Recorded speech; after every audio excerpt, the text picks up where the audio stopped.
June 22nd, 2022, you're watching Runner Report show on Fan Hub TF. I'm Joshua Potts, he's Aaron Potts, your favorite two black runners, and we're here to give you running news presented for and by the culture. At USA's, baby! We're out here at Hayward Field. USA's is going down, starts tomorrow, but before we get there, we gotta give you guys our little bit of preview, Aaron. It's gonna be hype. Yes, sir. We gotta make sure y'all are all up to date on what to look out for, what to watch, because USA's is gonna be hot. And we got something different for you guys. We got our top three our most locked in, our most wide open, and our most exciting races that we're gonna see from this weekend. Aaron, let's get into it. We got 3 topics, 3 questions, and 3 laps to go. Let's go. Yeah, ready. With 3 laps to go, we gotta start here with the women's track events, the races on the women's side, the 3 most, and the 3 most, we're gonna start with the most locked in. The most locked in has to be the women's 800, Aaron. We got Raven Rogers, Athing Mu, and AJ Wilson. They were on the Olympics last year. They were 3 out of the top 4 in the US right now, but really when I feel like I come down to it, I think they are the sure-on favorites to go into this. Most definitely, they're the favorites. Like AJ Wilson coming off of indoor world title, Raven Rogers coming off a silver medal, Athing Mu being an Olympic gold medalist. Like, it's hard to really say or see them really being beat. I know we have Allie Wilson, we have Nia Atkins, we have Sabrina Sutherland, we have some other hitters, but I think it's gonna be really hard to break that 3. Yeah, most definitely. And like we said, anything can happen. Any of those people can have a breakout race, or someone can run bad. Something can happen. But when you really look at it in the grand scheme of things, those 3 are definitely locked in for the 800. And now let's go to our most wide open on the women's side. Has to be the 400 meter. And it's really crazy when you look at when the 3 women that went to the Olympics last year, it was Quinera Hayes, Walani Jonathan, and Allison Felix. Allison Felix barely squeezed their way in, but then she also got the bronze medal at the Olympics. And look at Quinera Hayes and Walani Jonathan, they're not really running well. Quinera Hayes only ran 1 400 this year, and it was like a 53. Walani is just all around, everywhere she goes. And then Allison Felix is looking like the only one that's most consistent out of those 3. Which is crazy. And then we have people coming up like Talitha Diggs. She's number 4 in the world right now. One of the only girls to break 50 seconds this year. And then we have a whole bunch of people that can go in there, NCAA athletes, and just people like Kyra Jefferson and Lena Irby that can make this team. What's crazy about the women's 400 is that some of our best 400 meter runners don't run it. Athing Mu, Dalilah Muhammad, Sydney McLaughlin. I mean, she's running it this year. Sydney McLaughlin. You know, a lot of them run different events. Even when you look back at our 4x4 gold medal relay, Allison Felix was the only one that actually ran the 4, and she's looking like the best, even though this is a season where she's just trying to have fun. But really to be on the lookout for me is Talitha Diggs, man. It's really in her blood. She comes from a family of 800 meter runners. Lean on Me, the movie. Maybe she's gonna be that new girl in the 400 meters. Talitha, bro. She's Talitha. Talitha. I like that nickname. Most exciting from the women's track events, I think, has to go to the 100, bro. Like, we already know. Like, we're gonna talk about it. It's the women's 100. We got that girl in it. How can we not? Like, basically, and the thing about that girl, Sha'Carri Richardson, is that she's not a lock to make the team, which is really surprising at this time. We made our picks like 2 weeks ago. But Aaron, have your picks changed at all? Like, since then, Sha'Carri Richardson, she ran that 10.8. She got beat by Leah Hobbs in the process. And have your picks changed at all since we made our picks before? The picks are on I gotta remember what my picks are. I don't know if I had a Leah Hobbs in there, but I think I most definitely have her in this time. I think she's upset. They did her dirty at the trials, and I think she's gonna make that happen. And I don't know, I still think Sha'Carri's a lock for sure. I don't know who that 3rd person is. I don't know if it's gonna be Tiana Daniels. I don't know if it's gonna be TT Terry, or it's gonna be someone from college like Melissa Jefferson.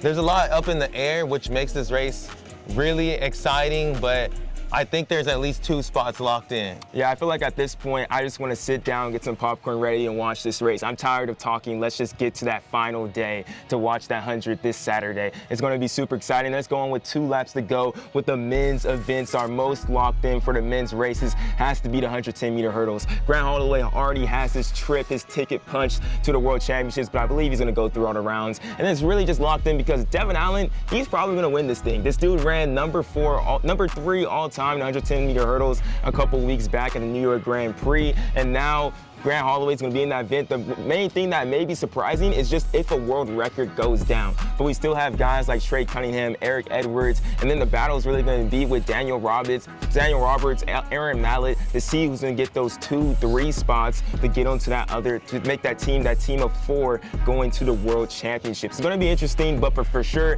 Devin Allen, Grant Holloway, they're for sure locks. Most definitely. You know, Devin Allen, Devon, aka Devon, almost broke the world record. Yeah. And he said that's his goal for this year. But this race is still going to be interesting, even though it seems locked in. Aaron Mallett is hungry. He was posting on Instagram about what does he got to do to get a sponsorship. You know what? Go show him. Go show him this week. So that's going to be really exciting to see him. Daniels, man, that guy was a rival of Grant Holloway all the way in college. So let's see if he can make it back and get back to that level. And then we get to see Trey Cunningham introduce himself to the world. Yeah. So it's going to be really exciting to see where he stacks up against Grant Holloway and Devin Allen, and maybe he's coming for some next too. Most definitely. He's definitely looking for some scalps. And I got to watch out for Eric Edwards, bro. That man looks smooth. He lost to Trey Cunningham NCAAs, but he looks very smooth going over those hurdles. And our most wide open is got to be the men's 1500 meter. One of the most exciting events anytime you get onto the track, but definitely when you got someone like Cole Hawker searching the crowd, it's always going to be excitement, especially in Hayward Field. But the reason it's most wide open is because Craig Engels is out this year. Yeah. Matthew Sinchewitz is not here. He has his torn meniscus. So, like, it's really, there's not too many people that are really strong right now in this event. I think Cooper Tier is going to make this team, honestly, Aaron. I think it's interesting, too, because like you said, I think Cole is the lock for me, and then it's interesting that you have Cooper actually going into the 15. Yeah. And then we have Yair Nuguse, who made the team last year, had a rough track season, but just ran that 3:34. And then we can't even stop, and we got to think about Hobbs Kessler as well, how great he has been in the past year, and he's kind of been progressing throughout the year. And then there's Johnny Gregoric, who's been in the game for a long time. There's Vincent Ciotti. So there's a lot of names out there, but who's really going to be on the team? It's hard to say. That's why I gotta point out too, Vincent Ciotti. He has been running really, really well this year, and just he lives in Eugene, Oregon Track Club. I think he's gonna feed on that energy and may have a breakout race to get on that 3rd spot. I would not be surprised if that really happens. And most exciting, just like the women's, it's the men's 100. And the real reason for that is that we finally get to see Fred Curley, Trayvon Bromell, Christian Coleman, and Marvin Bracey finally line up. That may be our 4 right there, but no matter, even if that is our automatic 4, it's going to be exciting just to see who wins that race, because whoever wins this race could be the world champion, or whoever gets 3rd in this race could be the world champion. Whoever gets 4th in this race could still be world champion. Yeah, there's a lot of storylines to be told. The return of Christian Coleman, Fred Curley continuing his reign. Like, there's so much going on in this race. And we know about Bromell. He's been on a tear. He's been on a mission to prove himself. So I'm excited to see these guys finally match up. I'm also excited to see Marvin Bracey. We haven't seen him race against a lot of these guys. He's injury prone at times, but he comes up clutch. He ran 9.8 last year at the Olympic trials. So let's see what he does in the final. Maybe he's going to get on the team. I would love to see that. And definitely people like Kung Fu Kenny or Michael Williams may go there to really upset the day. But I don't know. The excitement of those 4 has to get your popcorn really just ready for this race. And then with our last lap to go, 1 lap to go, we got to talk about the field events. Our 3 most from the field events, and our most locked in got to be the discus. Valerie Allman has been unstoppable for like the past 3 years, Aaron. Since 2020, she has not fallen out of the top 3 and rarely loses. The only reason she lost out of her 7 competitions this year is that she didn't have the right shoes and had to compete in sneakers in the discus overseas because it was just raining too much. She needed the extra grip, but she still threw 69 meters, which is higher than everybody in the U.S. this year. That's she has crazy. the 7 farthest throws in the U.S. this year. She's unstoppable. She's unbeatable. She's a lock. She's going to the World Championships. And you know, I just appreciate greatness. And I know a lot of our people watching, you appreciate greatness. So just go watch that. Just like when you watch Ryan Krauser, it's just like, yo, this is one of the GOATs right here. It is. This is the best U.S. discus thrower we have ever had. So just seeing her do her thing here, and then we're gonna get a preview of what she's gonna do at Worlds is incredible. No, for sure. And then most wide open right here. I think it's always really exciting to see this event. The men's triple jump has to be the most wide open. I know Donald Scott, he born indoors, and then he got that 3rd place medal at the World Indoor Championships. But like, it's still, he's not the U.S. leader right now. We have Chris Carter and Chris Bernard jumping farther than him right now. Then we still can't count out people like the Florida Gators. It's great to be a Florida Gator like Will Clay and Christopher Taylor, who's going to be in this competition as well. Christopher Taylor hasn't competed in the U.S. Championships since 2016, my guy. Because he win like that. He goes to World Championships, he has the berth, but he's back, and he hasn't been jumping the way that the normal Chris Taylor is, but we know when the lights are on, he wins. So we'll see what happens. I love the young guys, Donald Scott and all them, but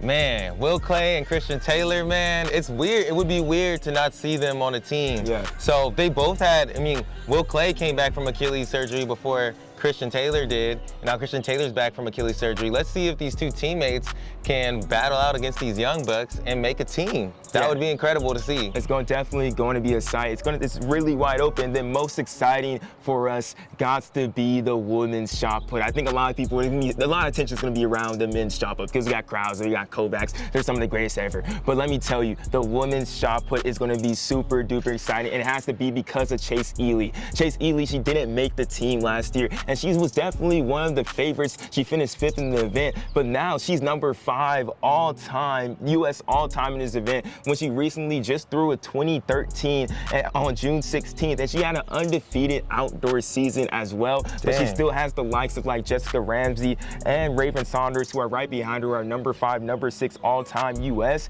But there's still the likes of like Aquita Adelaide, who has been on a tear in Ohio State this year in the NCAA season's been undefeated, and she made the U.S. Olympic trials last year. So there's just so many women that are competing at this top level in the women's shot put. I just really love Raven Saunders, man. I know people didn't expect her to even really low-key make the team last year, and then she medaled.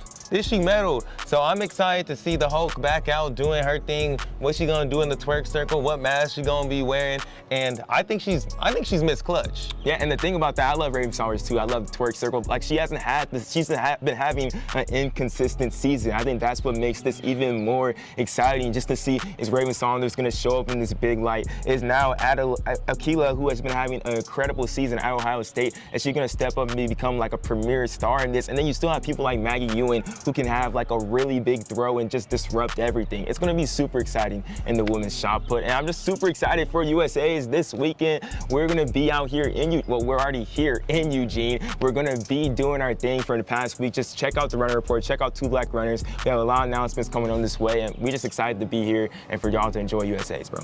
Yes, sir, man. It's gonna be a hot USA, so make sure y'all tune in, and we got you all catched up, so you should know what's happening. Let's go. Catch y'all on the Fan Hub, all that. Let's get it. We out.